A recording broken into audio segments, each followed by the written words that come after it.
Here's the feather fill that I've been working on.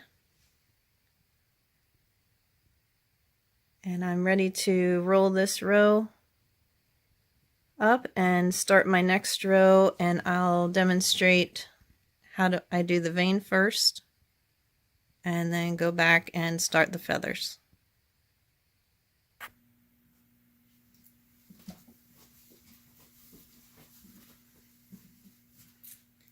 Alright, I'm going to start this vane, and where my camera is located, you may not be able to see it where it's back towards where the quilt is rolled up, but what I'm planning to do is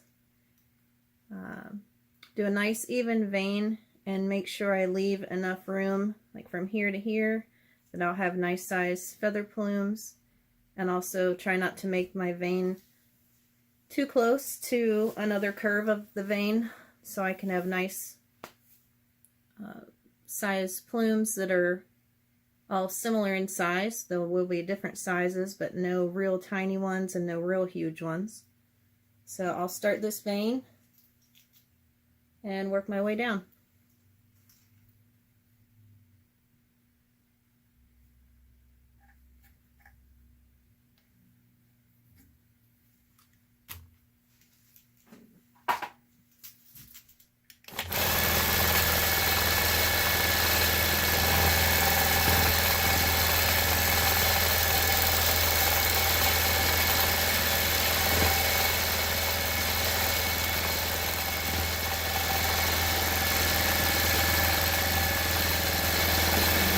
Discontinuing,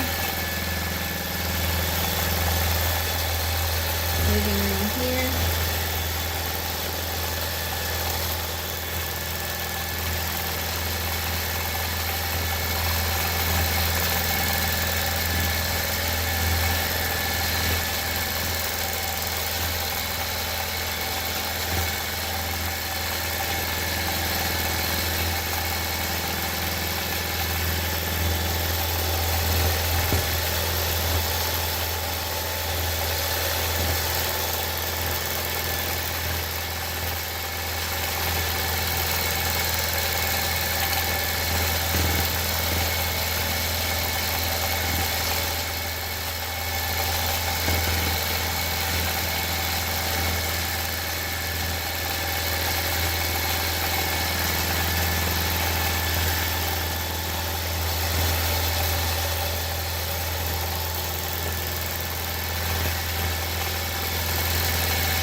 tie this off.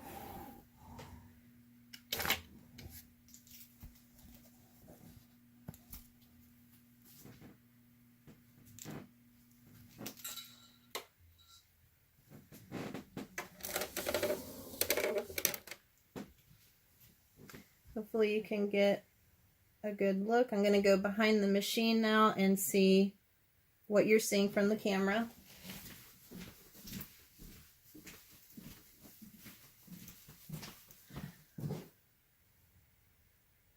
All right. And I know once we get back here, you're getting a view of the back of the rolled up quilt. But our vein is done. And what I try to do is when I have an area that is, you know, from this spot to this spot, I want to keep my feathers halfway between those points. So as I do the feather, it will only come about halfway between my two vein lines. So that's what I'm telling myself the whole time I'm quilting, is stay about half distance from the next line that's nearest.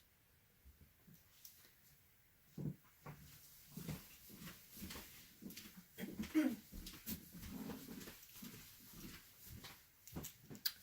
going to come back down to where I started my vein.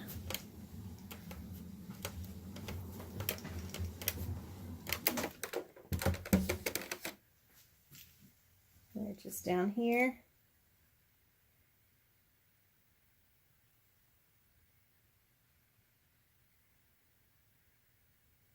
And when I start, you probably won't be able to see the first few plumes, but I'll get rolling and you'll be able to see it.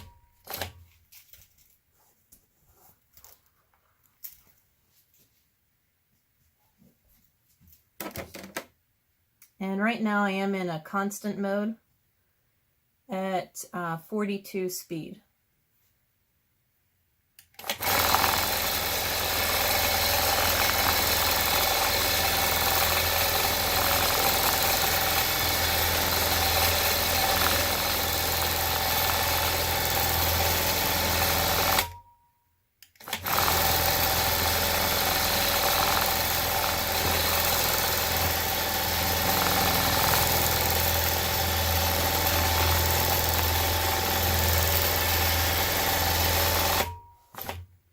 Alright, and these are the bump back style feathers. And in this area that I'm working on, again, I'm just trying to stay halfway to the next vein line.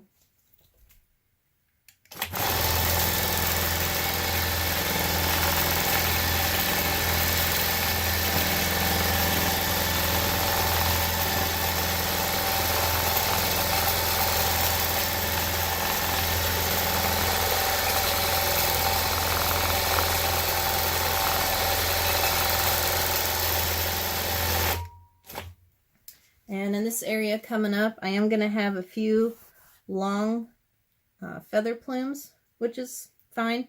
There's going to be larger and smaller. We just want to try to keep them similar in shape and size and not have real tiny ones. So I'm going to fill in this corner over here.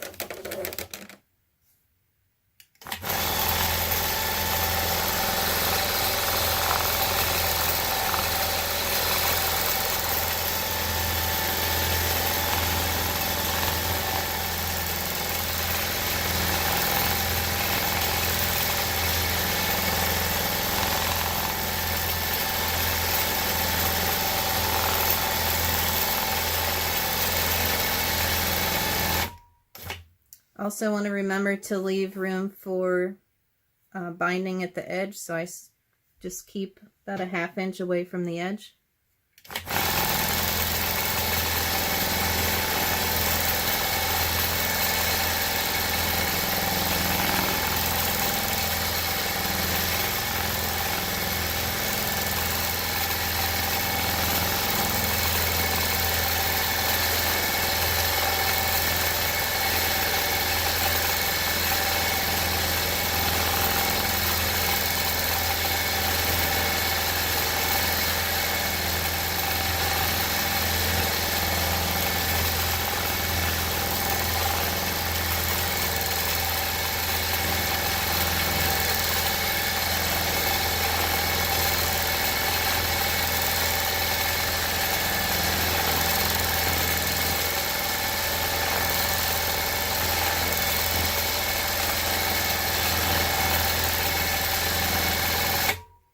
Okay, right in this section, when you're going around a curve like this, make sure when you come around the curve that you're touching this previous plume.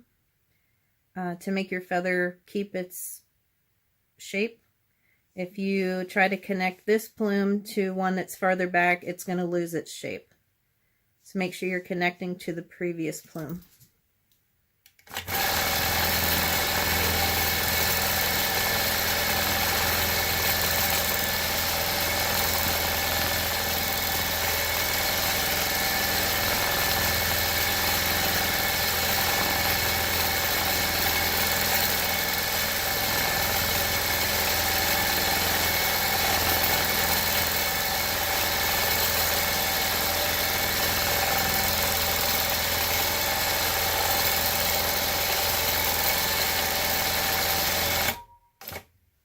Okay, another thing, when you do start to come around this curve here, it's best to make this one a little bit bigger instead of trying to go small and fill in this little space.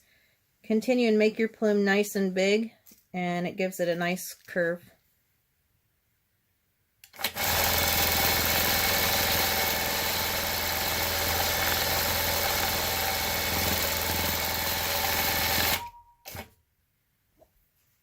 Okay, down at the bottom here, I don't have room to do my plumes because I'll be hitting the pole in the back. I can only come down about this far.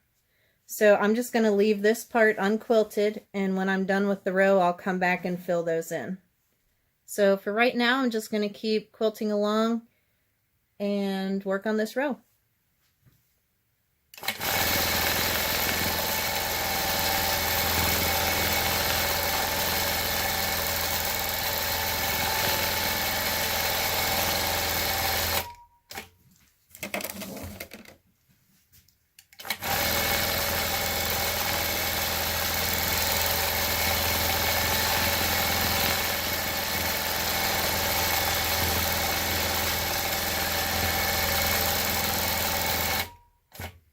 Okay, I'm getting to a spot where I can start my feather plumes on this side. And again, I'll just stay halfway between this vein and the one next to it.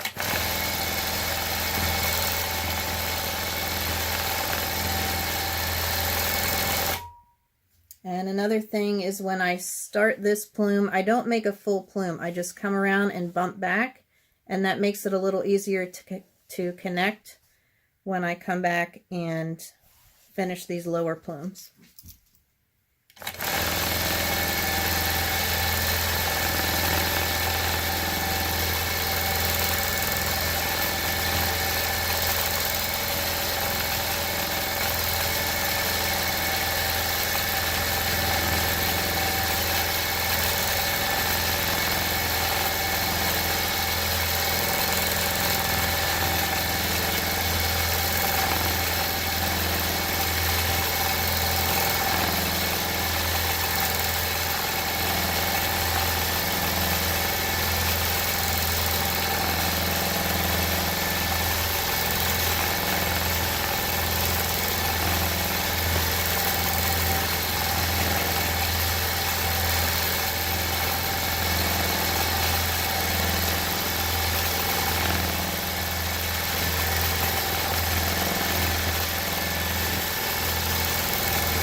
Another thing I'm thinking of is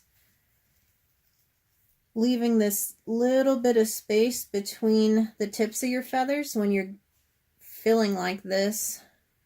If you leave that little bit of space and do not connect these tips together, that'll keep them looking nice and clean. And just try to keep that distance consistent throughout the fill.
Alright, this curve I did a little bit differently because I had a really big space here to get out to connect the plume.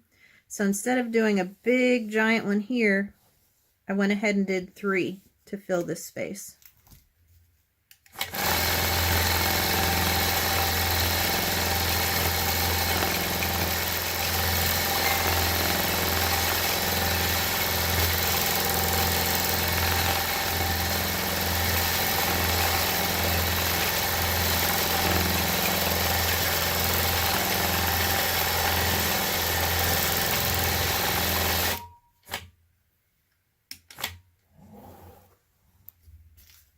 Alright, I'm out of bobbin, so I'm going to get a new bobbin in here real quick.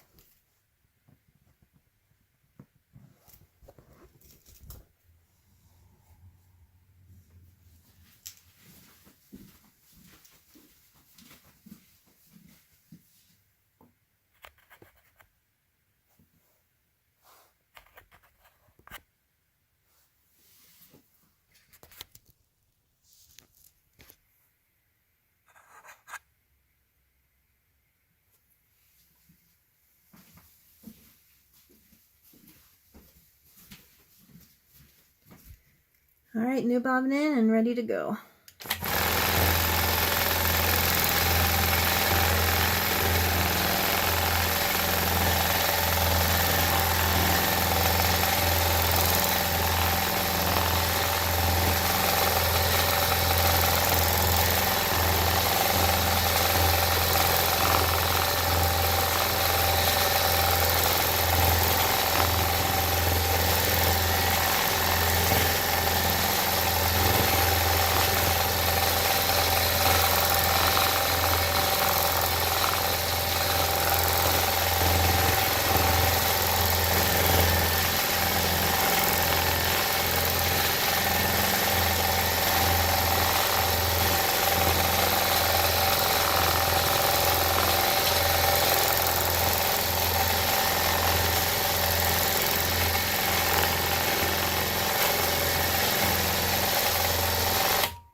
All right, I'm going to pause here, finish out this row, and then I'll show you how I go back and do these bottom plumes.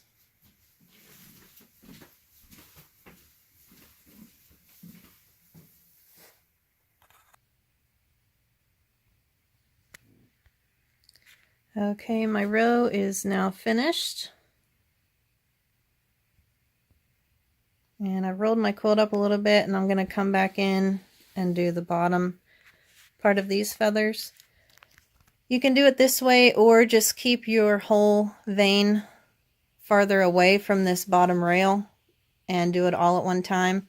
I just like to use the whole area to do my entire vein and then come back and do this bottom section.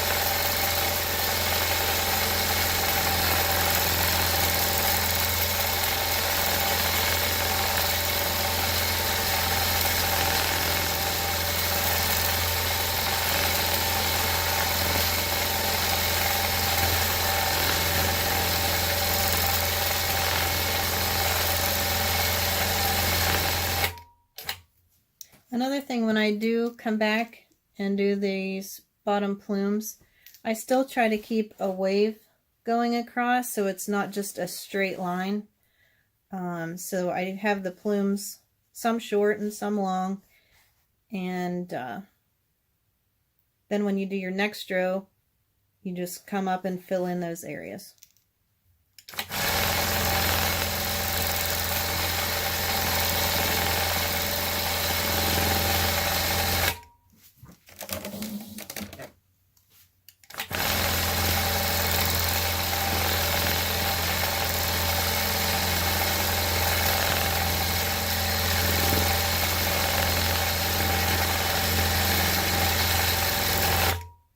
And you can see this looks like you did it all at once. The connecting plume from here to here, where we started, is the correct shape.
On this last plume that I did right here, I made sure that I made it long enough to come down into this space. If I would have made it real short here, then when I do my next row, it'd be hard to get a big, long, skinny plume up in there. So I just made sure I came down, just made it a little bit longer to fill in this area right in here.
Okay, our row is complete.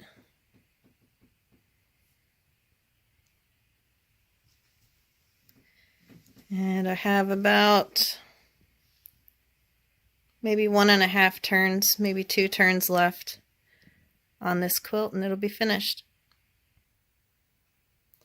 One last thing before I end the video. I went and pulled this quilt off of the bed in my room. And this was one of the first feathers I ever did. And so I want you to check it out. This was over 10 years ago. I started long arming, and we started quilting on a much smaller machine, my mom and I, and no lessons. We got it set up, started doing some meandering, some loops and leaves, and did a lot of looking through books. It just takes a lot of practice, and I love going back and looking at this first feather. And if this is where you're at, it just takes practice, and keep at it. Keep challenging yourself to try new things, and just to keep practicing. I didn't, just start quilting yesterday and be able to do feathers like this. And they're not perfect. There's you know, some backtracks that aren't exact, but that's what I love about free motion. I'm not a computer. It is hand guided, and I love what I do. And thank you so much for watching. I hope this is an encouragement to you. Thanks.